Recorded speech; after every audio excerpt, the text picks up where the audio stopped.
Mes chers compatriotes, le Premier ministre, est-ce qu'il va tomber aujourd'hui? Je ne vais pas vous cacher que moi, je serais pour qu'il tombe le Premier ministre et que le gouvernement tombe. Parce qu'ils ne tiennent pas l'autre promesse. Ils ne tiennent pas le 49.3. Sauf que le problème, c'est qu'à l'Assemblée, moi, je serais partant pour qu'il tombe le gouvernement. Parce que là, il avait promis qu'il ne prendrait pas le 49.3 et il le prend. C'est mentir aux Français, ça. Et puis, vous faites que ça depuis plus de 9 ans. Enfin, 9 ans.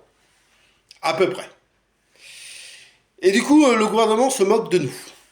Moi, bon, je sais qu'il tombera pas parce que, malheureusement, à l'Assemblée, il y en a qui vont le sauver. Mais ces gens-là, croyez-moi, mes chers compatriotes, nous, les Français, Françaises, nous, avec nos yeux, nous, avec le regard, nous, on se rappellera en 2027 que eux n'ont pas fait tomber le gouvernement. Et que les Français, ce qu'ils veulent, c'est aller revoter.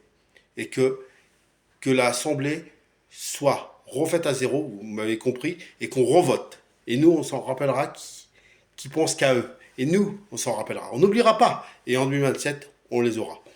Et puis bien sûr, je sais qu'il ne tombera pas, mais je voulais juste faire une vidéo en vous disant, on se moque de nous. Que ce soit en France, que ce soit en Amérique, que ce soit en Europe européenne, ou que ce soit partout. En tout cas, je voulais intervenir là-dessus ça et vous dire, mes chers compatriotes françaises, français, ou chers américains, ou chers de l'Europe européenne, lâchons rien, et c'est nous qui va gagner à la fin. Et comment on va gagner? C'est grâce aux urnes qu'on va gagner. Et c'est là qu'on va faire comprendre, vous avez peut-être eu une fois, vous avez peut-être gagné une bataille, mais on n'a pas perdu la guerre, et on vous aura au moment des élections. Merci mes chers compatriotes. Et vive la R8, vive la France, vive la R8, vive l'Europe européenne, et vive la R8, et vive l'Amérique.